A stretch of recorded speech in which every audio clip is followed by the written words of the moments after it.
Niimoodi. Koolitee kaardistamise infosüsteem on siis, ütleme, väga hea võimalus oma õppetööd mitmekesistada, põimides siis liiklusharidust erinevatesse õppeainetesse, näiteks siis loodusõpetus, geograafia, informaatika, matemaatika, kehaline kasvatus näiteks ja paljud muud teised õppeained. Infosüsteem on siis mõeldud peamiselt 2. ja 3. kooliastme õpilaste jaoks ja see aitab siis jõuda tervis- ja ohutusõpitulemusteni. Ehk siis näiteks õpilane jälgib ja analüüsib enda ja teiste liikluskäitumist erinevates liikluskeskkondades, viib läbi uurimuse või teavitustegevuse ohutu käitumise propageerimiseks klassis või koolis ja analüüsib siis võimalikke ohtlikke situatsioone erinevates liikluskeskkondades ja ka erinevate liikleja rollide esindajana. Õppevahendi abil saavad siis kõik õpilased oma koolitee kaardistada ja selle abil siis mõelda läbi, märgata võimalikke ohte ja planeerida oma igapäevaseid liikumisi, sealhulgas ka siis liikumisviiside valikut just nimelt ohutusest lähtuvalt. Ja samal ajal õpivad nad siis ka oma ümbrust tundma ja ka kaarti kasutama. Infosüsteemi juurde kuuluvad siis sama kaardirakendus, mida te siin näete, ja ka töölehed, mis on siis liikluskasvatuse kodulehekülje peal täitsa hästi kättesaadavad. Siin on siis need päris mitmeid. Nii, ja õpetajate jaoks on siis tegelikult kaardistamise tulemused abiks liiklusohutuse teemade käsitlemisel ja siis samuti saavad nad neid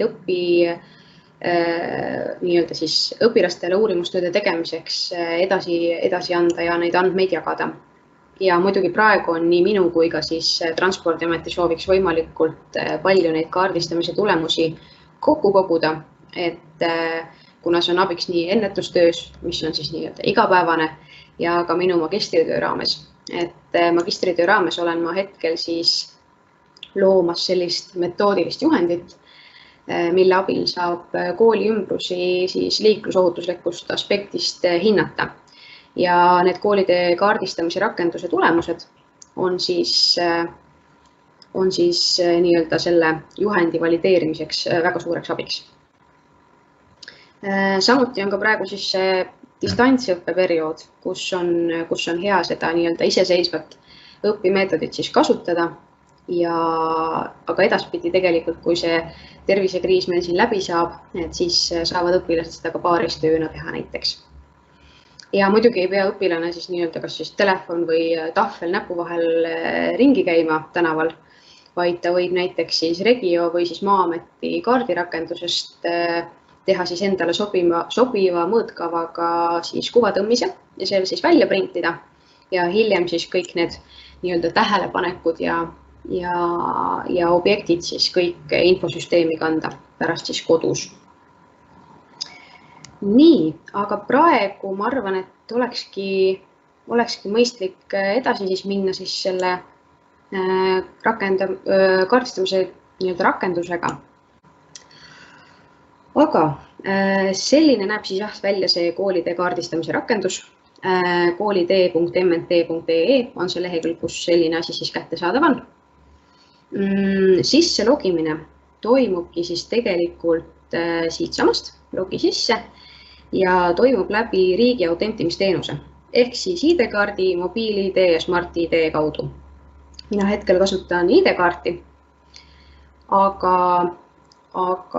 võib ka siis neid teisi lahendusi kasutada ja täidetakse siis automaatselt sisse logimisel nimi ja isikukood. Need on siis praegu nähtavad siin minu andmete all, et see osa siis täidetakse automaatselt, aga teie peate siis lisama ainult e-posti aadressi esimesel registreerimisel siis nii-öelda. Aga jah, siin minu andmete osamenüüs saate siis neid andmeid ka muuta, et see võimalus on täitsa olemas. Nii, aga siin on siis see nii-öelda põhiline menüü, kus on siis see kaardirakendus näha, mis siis praegu ka paistab, on siis koolide osamenüü ja tulemuste osamenüü. Samamoodi on siis siin paremal nurgas näha siis teie roll, kellena te siis praegu siin toimetate. Selle küsimärgi alt saab kasutusjuhendi ja samamoodi saab kasutusjuhendiga siit kaardi all äärest. Et need on siin täitsa olemas. Samamoodi saab ka keelt valida siin, et kuidas kellegil soov on. Aga võtaksimegi siis esimesena siit lahti koolide osa menüü. Et kõige esimese asjana on tarvis siis ennast kooliga siduda. Kooli saate te otsida siit koolide nimekirjast. Siia kirjutate oma kooli nime, toon näiteks praegu Kadrioru Saksa Gümnaasium, et täitsa tulevad need kohe siin sobivad vastud välja.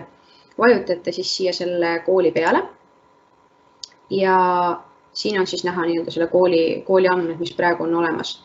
Ja kui te siia peale vajutate, määra mind selle kooli õpetajaks, siis saate siis nii-öelda registreerida ennast siis selle kooli õpetajaks. Praegu mina olen ennast registreerinud Vestormi gümnaasiumisse, kus ma 12 aastat õppisin. Et kõik need koolid, kuhu te olete ennast õpetajaks määranud, ilmuvad siis siia minu koolid osa alla. Nii, ja kui te nüüd tahate täpsemat infot siis selle kooli kohta nagu näha, siis vajutate siis selle kooli nime peale ja näete siis sellist vaadet. Kui teil peaks olema tarvis selle kooli küljest ennast lahti siduda, siis on siin selline nupp nagu seo mind kooli küljest lahti. Aga seda tehes siis tuleb silmas pidada seda, et kui muidu te näete kõiki nii-öelda enda registreeritud klasse, nende õpilaste nii-öelda kooliteid isikustatult, siis pärast seda lahtisidumist te näete neid anonüümselt. Ehk siis sellega peab arvestama, et hiljem siis võivad nagu osa andmetest teie jaoks siis anonüümseks ikkagi jääda. Et kui vaja ei ole, siis pole mõtet seda teha. Aga siin on nüüd näiteks Vestormi koolil on kaks hoonet, õppehoonet.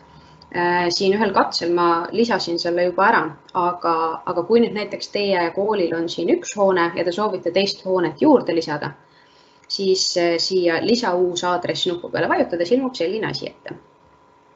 Siin saate siis märgi kooli asukoht kaardil vajutades, otsite aadressi, kirjutame praegu näiteks sama Luisia 38 siia ja saate selle siit otsinguribalt siis vajutades, näete siis ära, kuhu ta selle nii-öelda nupukese pani paika ja kui siis siia peale vajutate, siis ilmub siia kooli ikoon. Ja siis saate selle salvestada. Kindlasti tuleb siis juurde lisada, võtan korra veel selle siit lahti, see aadressi osa. Ehk siis kirjutada täpselt see sama aadress, mis siis otsinguribale sai kirjutatud.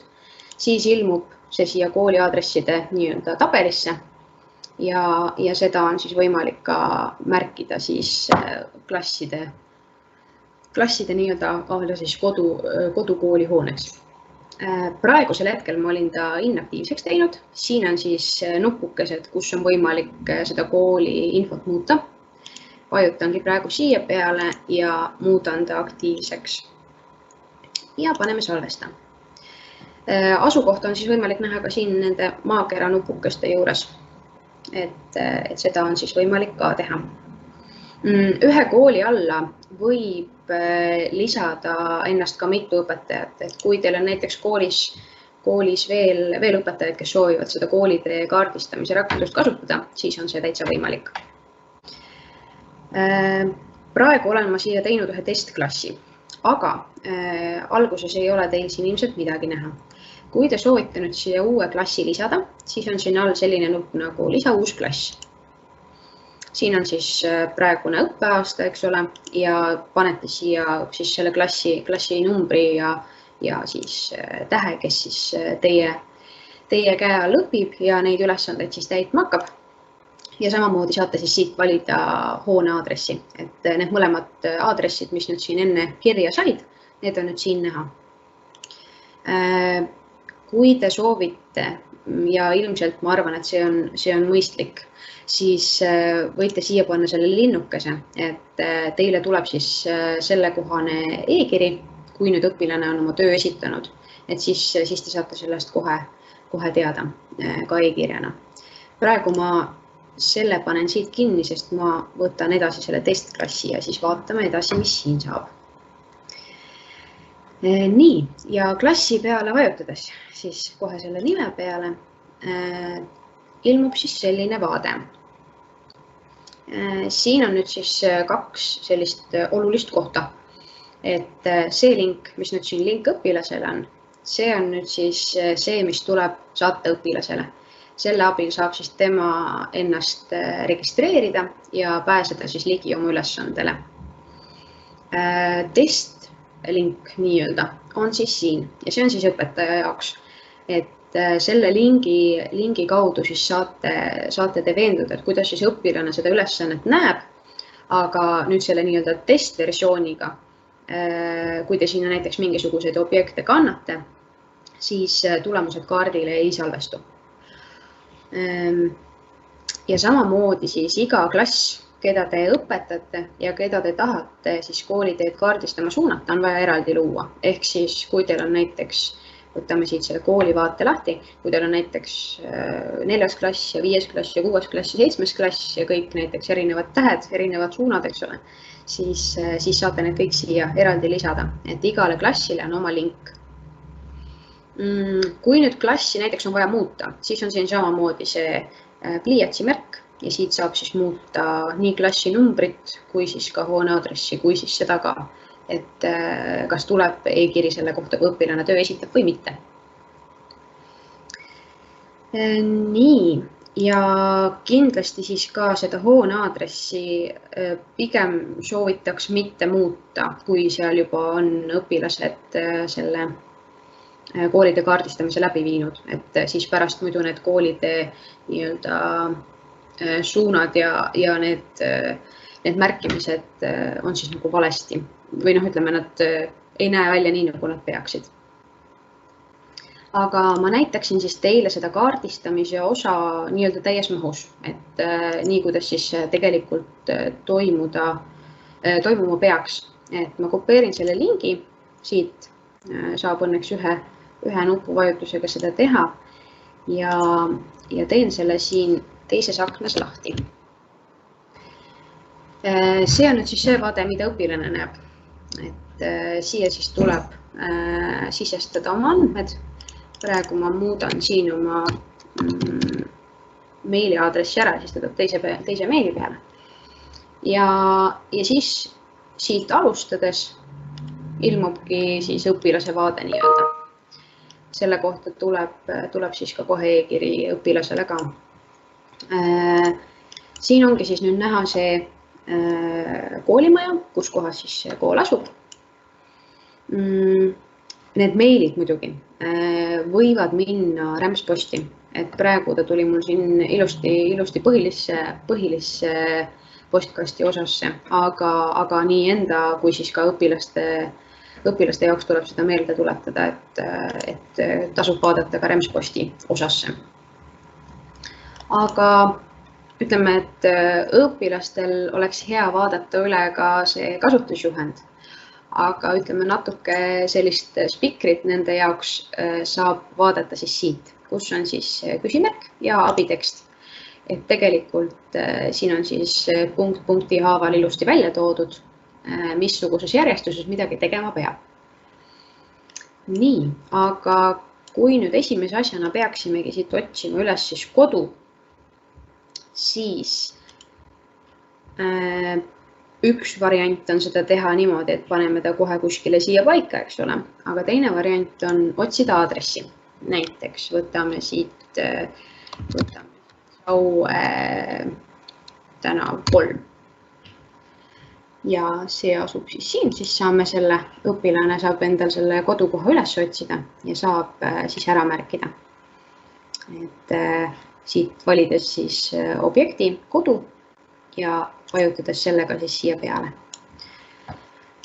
Et see on siis nagu esimene osa.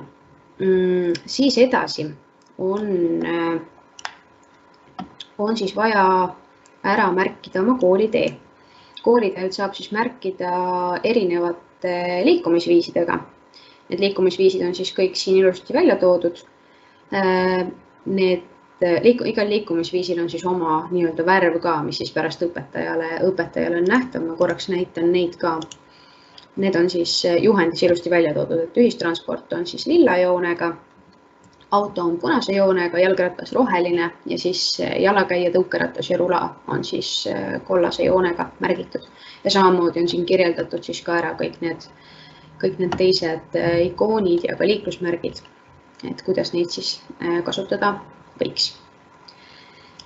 Nii, aga võtamegi siis välja siit, paneme esimese hooga jalgratas, et märgin siin niisuguse põhilise osa endal ära.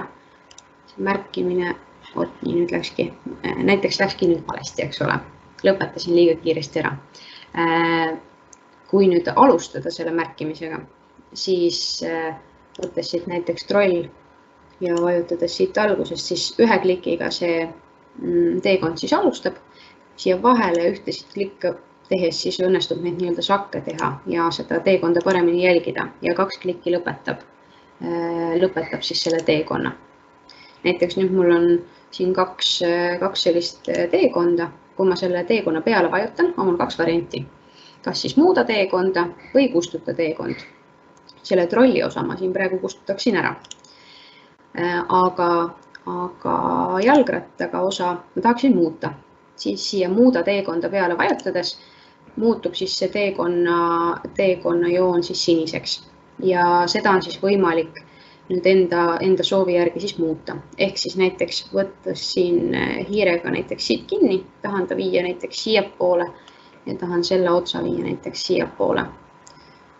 Et seda on siis jah kogu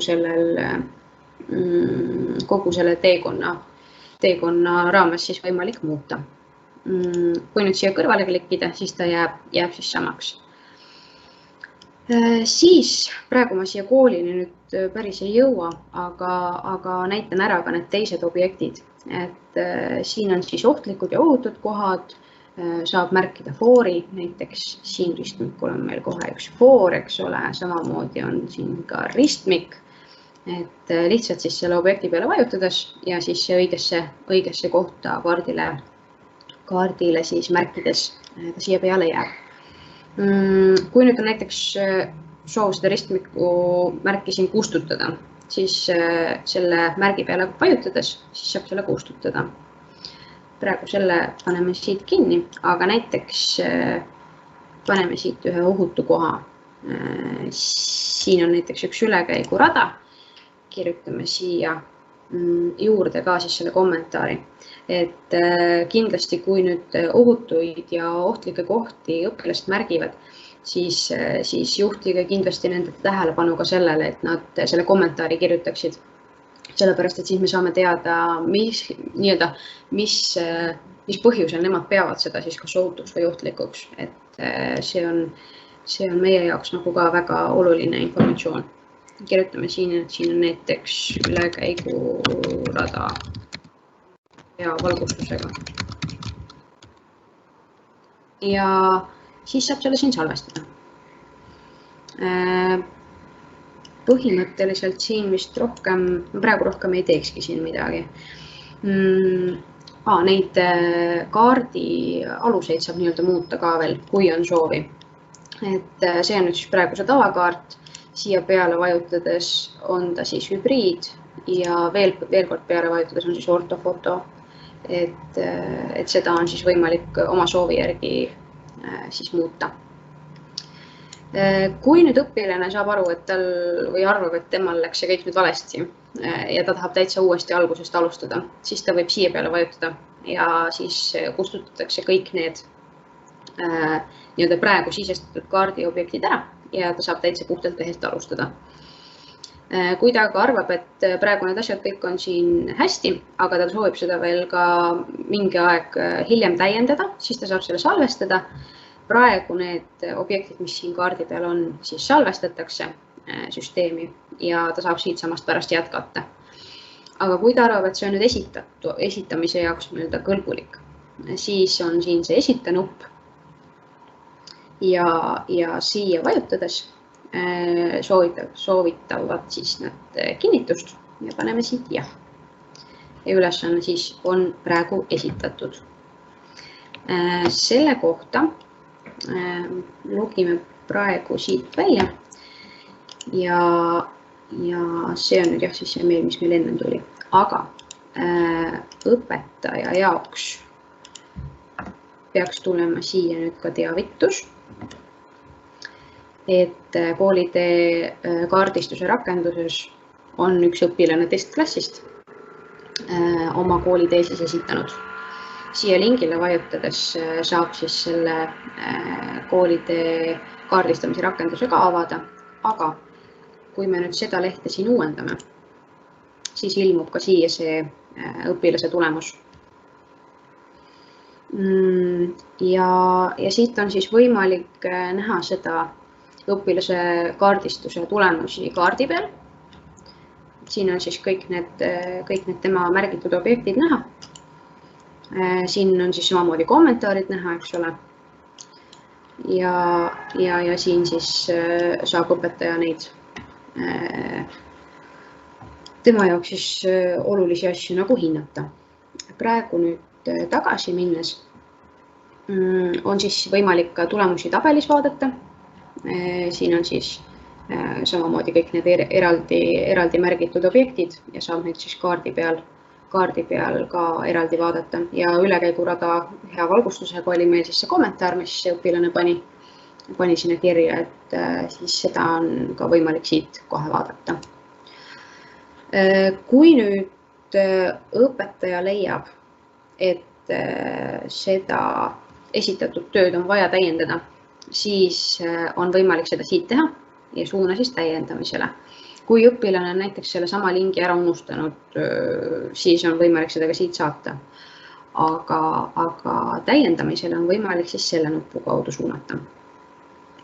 Siia peale vajutades on siis hea ka kirjutada õpilasele see kommentaar, et mida tal siis täpsemalt on vaja täiendada.